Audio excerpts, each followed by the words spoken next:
ආයුබෝවන්. ආශිර්වාද YouTube නාලිකාවත් එක්කලා එකතු වෙන ඔබට වැදගත් කාරණයක් කියන්නයි අදත් සූදානම් වෙන්නේ. විශේෂයෙන්ම අපි ආරෝග්‍ය පරමාලාභා කියන බුදුවදන පරිදි ශරීර සෞඛ්‍ය ගැන සැලකිලිමත් වෙන්න ඕනේ. ඉතින් වාස්තු විද්‍යාව ශරීර සෞඛ්‍යයට ගොඩාක් බලපාන දෙයක්.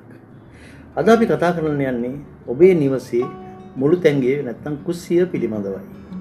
හරියට මුළු තැන්ගේ සකස් කරලා නොතිබුණොත් ඒ ගෙදර සමාජිකයන්ගේ ශරීර සෞඛ්‍යයට ගොඩාක් බලපාන තැනක් තමයි මුළු තැන්ගේ කියලා කියන්නේ. ඒ වගේම ගෙදර ඉන්න අම්මා නිසා තමයි ගෙදරගේ ශරීර සෞඛ්‍ය රැක ගන්න ගොඩාක් උපයෝගී වෙන්නේ.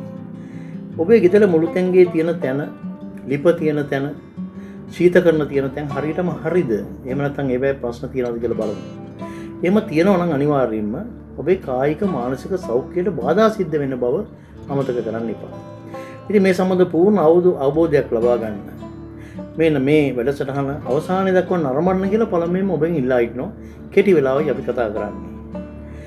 ඉස්සෙල්ලාම බලන්න ඕනේ ඔබේ නිවසේ හරි මැද ඉඳලා මුළු තැන්ගේ තියෙන්නේ මොන පැත්තේද කියලා. නිවසේ හරි මැද මධ්‍ය ලක්ෂයේ ඉඳලා ඒකට මාලිමාවක් භාවිත කරන්න වෙයි. බලන්න මොන පැත්තේද කුස්සිය තියෙන්නේ කියලා. කුස්සියට ඊටාම සුදුසු දිශා 8 ගැන කියන වචනෙන්ම තේරෙනවා. ගිනි කොන කියලා කියන්නේ. ගිනි කොන කියලා කියන්නේ කුස්සිය තියෙන උඩ නියම දිශාව. බැරි වෙලාවත් ගිනි කොන දිශාවට කුස්සිය ගන්න බැරි විදිහ නම් ඔබේ ඉඩම පිටලා තියෙන්නේ. දෙවණියට ගන්න පුළුවන් හොඳම දිශාව තමයි වයඹ දිශාව. ඉතින් ගිනි කොන දිශාව නැත්නම් වයඹ දිශාව. ගිනි කොන දිශාව නැත්නම් වයඹ දිශාව ඔබේ කුස්සිය සකස් කරගන්න ඕනේ. ඊට පස්සේ කුස්සිය ඇතුළත තියෙන තත්ත්වයක් පිළිබඳව අපි සලකන්න නැත්තේ. ඉතින් විශේෂයෙන්ම මුළු තැන්ගේ කුස්සියේ කාරණා කීපයක් අපි සලකන්න ඕනේ. බැරි වෙලාවත් ඔබේ නිවසේ කුස්සිය තියෙන ඊශාන දිශාවට නම්, ඒ කියන්නේ උතුරයි නැගෙනහිරයි අතරින් යනවා ඊශාන දිශාව. ඊශාන දිශාවෙන් තමයි ධන ශක්තිය ගෙදරට ගලාගෙන එන්නේ. එහෙම නැත්නම් විශ්ව ශක්තිය ගලාගෙන එන්නේ. ඉතින් මේ නිසා ඊශාන දිශාවේ ඔබේ නිවසේ කුස්සිය සහ ලිප පිටලා ගින්දරපත්තු වෙනවා නම් බරපතල ප්‍රශ්නයක් ගෙදරාගේ සෞඛ්‍යයට ඇති වෙන්න පුළුවන්. එකක් තමයි සමහර වෙලාවට පිළිකා වගේ බරපතල රෝග තත්ත්වයක්. ඊළඟට විශේෂයෙන්ම හිස ආශ්‍රිතව ඇති වෙන මානසික ආතතිය, මොලේ කැන්සර් වගේ දේවල් ඇති වෙන්න පුළුවන් තත්ත්වයක් තියෙනවා ඊශාන දිග ප්‍රදේශයේ කුස්සිය පිටලා තියෙනවා. මේ ගැන ඉතාමත්ම සැලකිලිමත් විය යුතුයි කියලා ඔබට මතක් කරන්න කැමතියි. දෙවනුව ඔබේ නිවසේ කුස්සිය තියෙන නිර්ත දිශාව වෙනවා. දකුණත් බටහිරත් අතරේ මේ දිශාව තියෙනවා නම් එහෙම කුස්සියේ ලොකු ප්‍රශ්නයක් ඇති වෙන්න පුළුවන් ගෙදර ප්‍රධානියාට. ඒක තමයි බාධා ඇති වෙන්නේ. ගෙදර තාත්තා එහෙම නැත්නම් ප්‍රධානියාට ගෙදර යහපත් මානසික සෞඛ්‍ය තත්ත්වයක් පවතින එකක් නෑ නිර්දේශාවේ ගින්දරපත් වෙනවනේ. මොනේකුත් ආතතියින් කරදර මැද තමයි ජීවත් වෙන්න සිද්ධ වෙන්නේ.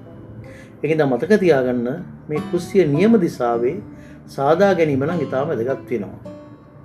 ඊළඟට අපි කතා කරන්න යන්නේ කුස්සිය ලිප තියෙනවනේ කොයි විදිහටද කියන එක. ගෘහණිය කෑම පිළියෙල කරනකොට වඩාත්ම සුබ දිශාව තමයි නැගෙනහිර බලාගෙන ගිනි මොලවන එක. ඉර පායන දිශාව, ආලෝකය ලැබෙන දිශාව, උෂ්ණත්වය ලැබෙන දිශාව ඒක තමයි නැගෙනහිර. නැගෙනහිර දිශාව බලාගෙන ගිනි මෙලවීම ආහාර පිසීම වඩාත්ම සුබ ඵලදායක ක්‍රමයක්. මේ ගැන සැලකිලිමත් වෙන්න කියලායි ඔබට මතක් කරන්නේ. තවත් වැදගත් දේවල් කීපයක් තියෙනවා. මොනවද? කුස්සියට යාබදව තියෙන්න හොඳ නැත්තේ කියන එක. කුස්සියට යාබදව මුළු තැන්කට යාබද ඔබේ නිවසේ වැසිකිළිය නැත්නම් නාන කාමරේ තියෙනවා නම්, එහෙම නැත්නම් වැසිකිළිය දොර පිටලා තියෙනවා නම් කුසිය පැත්තට ඇරෙන විදියට අසුබ ශක්තියෙන් කුසියට ගලාගෙන එනවා. මෙන්න මේ නිසා සෞඛ්‍ය ගැටලු ඇති වෙන්න පුළුවන්. ධන හානිය ඇති වෙන්න පුළුවන්. මේ නිසා ඔබ සැලකිලිමත් වෙන්න ඕනේ. කුසිය ඇතුලේ මුළු තැන්ගෙන් යන්න පාරක් හදාගෙන නාන කාමර වැසිකිළි තියෙන අසුබ බලදායකයි. මේ හොඳට සැලකිලිමත් වෙන්න ඕන කාරණයක් කියලා මතක තියාගන්න. ඊළඟට වැසිකිලි කාමරේ යාබදව නොතිබීම ඉතා වැදගත් වෙනවා. ඊළඟට ඔබේ සමහරලාට කුස්සිය තියෙන්න පුළුවන් බර වැඩි භාණ්ඩ. අපි තුමු දාන කෙටට ශීතකරණය. එහෙම නැත්නම් වංගෙඩි වගේ ඇඹරුම් ගල් වගේ දේවල්. මෙන්න මේ වගේ දේවල් තියෙනවා නම් ඒත් වඩා හොඳ දකුණු දිශාවයි නැගෙනහිර දිශාවයි අතරේ බිත්ති වලට හේතු කරන එක තමයි මේ වගේ දේවල්. තව එකක් තියෙනවා කුස්සිය ඉතා වැදගත් භාණ්ඩයක් වැදගත් ස්ථානයක් තියෙනවා. ඒක තමයි සෝදන බේසම කියන්නේ. වොෂ් බේසින් එක. සෝදන බේසමත් කුස්සිය ඇතුලේ ගත්තාම ඊශාන දිශාවට තමයි වඩාත්ම සුදුසු වෙන්නේ.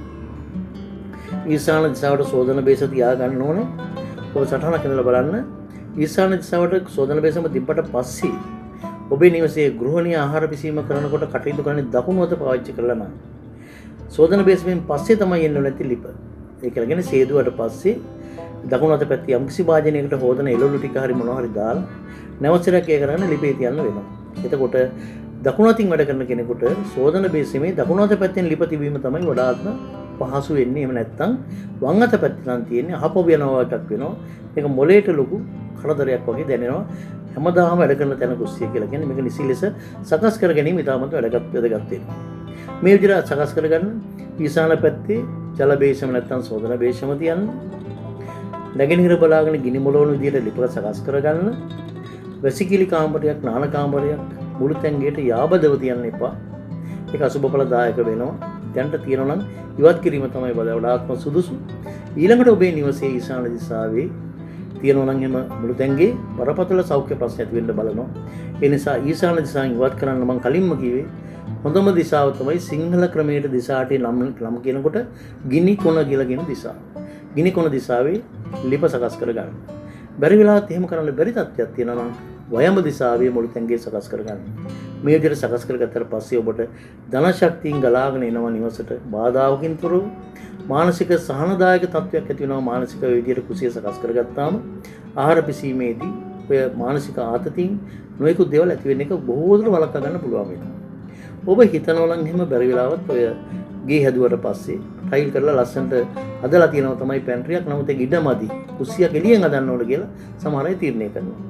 ගෙයින් එළිය කුස්සියක් හදන්න ඕන කියලා. එහෙම හිතනවා නම් ඒත් වඩාත්ම සුදුසු වෙන්නේ ගිනි කොන දිශාව තමයි. ගෙයින් එළිය ගිනි කොන දිශාවේ එවැනි කුස්සියක් මුළු තැන්ගයක් සකස් කිරීම. ඉතින් තව වැදගත් කාරණයක් තියෙනවා සලකන්න. ඒක තමයි භූමියේ පොළොවේ මට්ටම අඟලක්වත් උස්සන්න ඕන කුස්සිය. පහත් කරන්න එපා. සාමාන්‍ය ගෙයි තියෙන පොළොවේ මට්ටමට වඩා අඟලක්වත් ඉස්සිලා තියෙන්න ඕන මුළු තැන්ගේ පොළොව මට්ටම. මෙන්න මේ කාරණා ටික සැලකිල්ලට අරගෙන ඔබේ නිවසේ මුළු තැන්ගේ සකස් කරගත්තොත් ඔබට සතුටින් සාමයෙන් ගෘහ ජීවිතයක් ගත කරන්න පුළුවන් වෙයි. ඔබට ජය වේවා.